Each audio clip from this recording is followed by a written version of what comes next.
ना। संभल नहीं रहा है क्या बिल्कुल नहीं संभल रहा। मुख्यमंत्री से क्या, भाजपा से देश ही नहीं संभल रहा। क्या स्थिति दुर्दशा है, आप नहीं दिखाइएगा। हमारे विभाग में काम ही नहीं कुछ आ रहा है, काम ही नहीं करने को मिल रहा है, बंटवारा ही नहीं हो रहा है काम का। तो क्या योगी सरकार सारा काम कर, योगी जी खुद कर रहे हैं काम? देखिए, उत्तर प्रदेश में सारा काम योगी कर रहे और केंद्र में सारा काम अमित शाह कर रहे हैं। दूसरा किसी का कुछ नहीं चलता है, बाकी सब बड़ा बाबू। तो क्या लगता है ये असंतोष बड़े स्तर पे भी देखने को मिल रहा है, आगे और मिलेगा? पूरा असंतोष ही असंतोष है। इन लोगों को सिर्फ मलाई। नमस्कार, आप देख रहे हैं फोरम 4, मैं हूं प्रभात और आज हम बात करने वाले हैं उत्तर प्रदेश की राजनीति में जो कुछ उठापटक चल रही है उसको लेकर के। उत्तर प्रदेश सरकार में बगावत का मामला सामने आया है, जिसमें आप देख सकते हैं कि जल संसाधन मंत्रालय, स्वास्थ्य मंत्रालय और PWD लोक निर्माण विभाग मंत्रालय से तीनों मंत्री नाराज बताए जा रहे हैं और वो बगावत खुल करके करने वाले हैं, जिसमें से ये भी खबर आ रही है कि उत्तर प्रदेश के जल संसाधन राज्य मंत्री दिनेश खटीक ने अपना इस्तीफा भी सौंप दिया है और सारे लोग अमित शाह से मिलने दिल्ली आ पहुँचे हैं और उन्होंने सीधे सीधे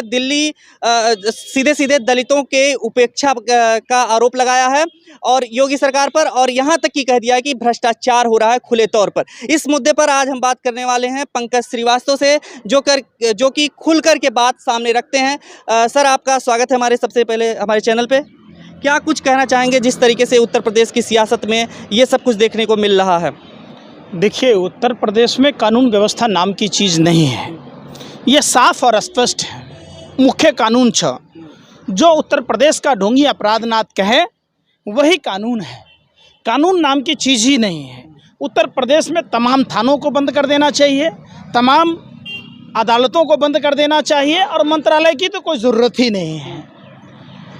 सवाल उठता है कि जो दलित मंत्री इस्तीफा देकर अमित शाह के दरबार तक दरबारी करने आए हैं, वो दलितों का रोना रो रहे हैं। क्या उस दिन वो दलित नहीं थे जब अंबेडकर की मूर्ति तोड़ दी गई? क्या वो उस दिन दलित नहीं थे जब दलित युवक से पैर चटवाया गया? प्रतिदिन वहाँ ऐसा कोई दिन नहीं है जिस दिन दलितों पर, पिछड़ों पर, उत्तर प्रदेश की आवाम पर, उत्तर प्रदेश की माँ बहन बेटियों के ऊपर घटनाएं नहीं होती है। सवाल है कि वहाँ जो आतंक का राज है, जो उत्तर प्रदेश में जंगल राज है, माफियाओं का राज है, उसके डर से लोग बोल नहीं पा रहे। जो लोग बोलते भी हैं उनके घर पर बुलडोजर से उनका घर नेस्तनाबूद कर दिया जाता है। आपने देखा होगा सहारनपुर की घटना। सहारनपुर में अल्पसंख्यक समुदाय के 8 बच्चों को रिहा करना पड़ा। सवाल उठता है कि आप किन किन लोगों को जेल में डालेंगे, किन किन लोगों की आवाज़ों को बंद करेंगे, सच का कब तक गला घोंटते रहेंगे, ये सवाल पूछा जाता है। अपने आप को भगवा पहनकर रोते हुए इमोशनल ब्लैकमेल करते हैं, साधु कहते हैं। हम तो कहते हैं ये हिंदू धर्म को बदनाम करने वाले लोग हैं, ये हिंदू धर्म को तार तार करने वाले लोग हैं। आने वाली नस्लें हिंदू धर्म से नफरत करने लगेगी इनके कुकर्मों से। हिंदू धर्म त्याग, तपस्या, बलिदान, क्षमा, परोपकार के लिए जाना जाता है। हिंदू धर्म दूसरों को भलाई करने के लिए जाना जाता है। हिंदू धर्म चोरी करने के लिए नहीं जाना जाता। हिंदू धर्म बेईमानी करने के लिए नहीं जाना जाता। हिंदू धर्म बलात्कार करने के लिए नहीं जाना जाता। हिंदू धर्म दूसरों को घर पर बुलडोजर चला देने के लिए नहीं जाना जाता। आपने देखी होगी रामायण में जब प्रजा ने प्रभु श्री राम से कहा तो उन्होंने अपनी गर्भवती पत्नी का परित्याग किया। यह है हिंदू धर्म। हिंदू धर्म 84 लाख योनियों के भरण पोषण की बात कहता है। हिंदू धर्म के अनुरूप न ये काम कर, भगवा पहनकर, जो खुद उत्तर प्रदेश का सबसे बड़ा अपराधी, जिन पर कई धाराओं में मामले दर्ज थे, उन्होंने अपने जब ये हुए उनका गोरखपुर मठ का तो इतिहास ही खराब रहा है। ये कब से हिंदू हो गए बता दीजिए? ये हिंदू धर्म के विरोधी शुरू से रहे हैं। आपको पता होगा 1945 में गोरे अंग्रेजों ने उत्तर प्रदेश के गोरखपुर का जो गोरखनाथ का मठ है, उसके महंत दिग्विजय नाथ को EX-39 नाम का पिस्टल मुहैया कराया था। वो पिस्टल 3 दिन बाद चोरी हो गया। वही पिस्टल से नाथूराम गोडसे, राष्ट्रपिता महात्मा गांधी की हत्या किया। तो इसके तार जब देखिएगा, एक अपराधी से आप अगर बगुला को मछली की रखवाली दीजिएगा तो बगुला क्या कहेगा कि हम मछली नहीं खाते हैं। बिल्ली क्या कहेगी कि दूध नहीं पीते हैं। बाघ क्या कहेगा कि हम खून नहीं पीते हैं। मगरमच्छ क्या कहेगा कि हम आदमखोर नहीं हैं।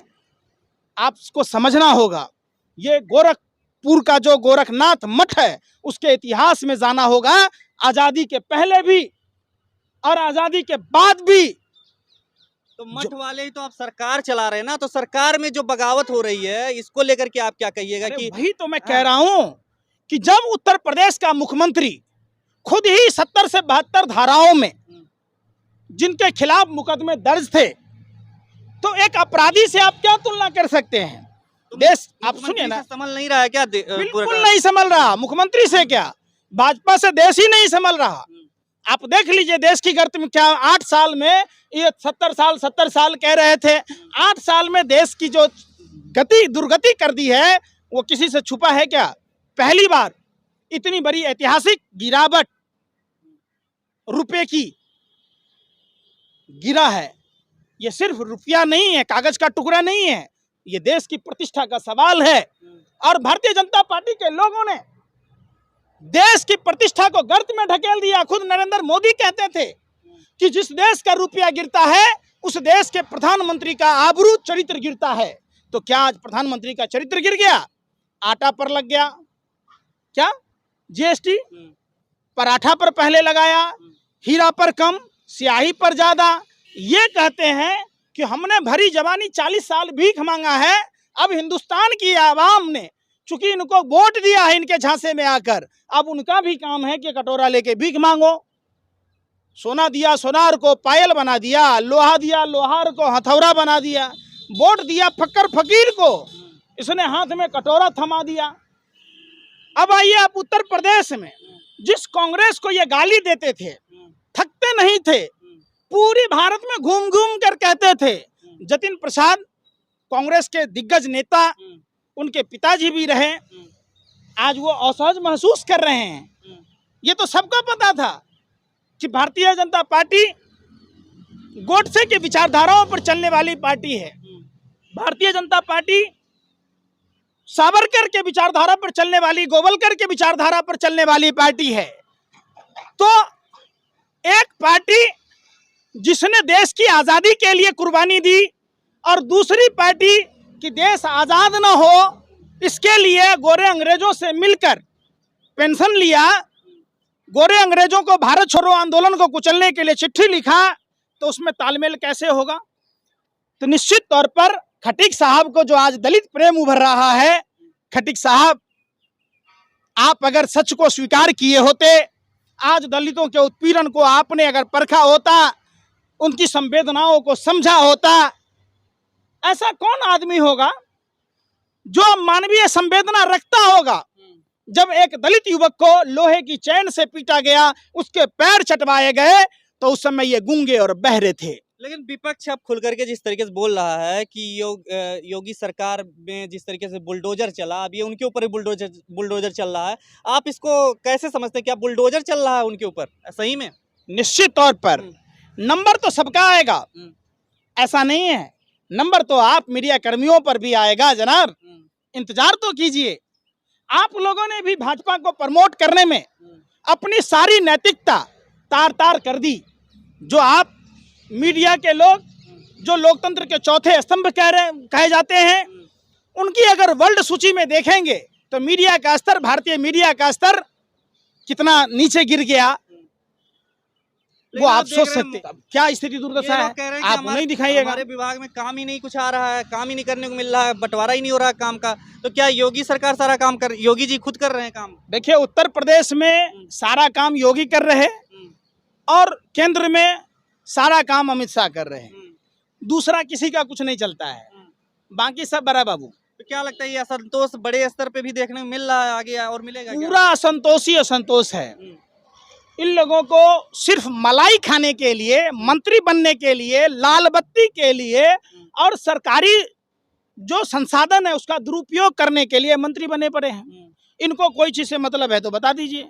खबरों में बने रहने के लिए फोरम 4 को सब्सक्राइब करें और नोटिफिकेशन पाने के लिए बेल आइकन दबाएं।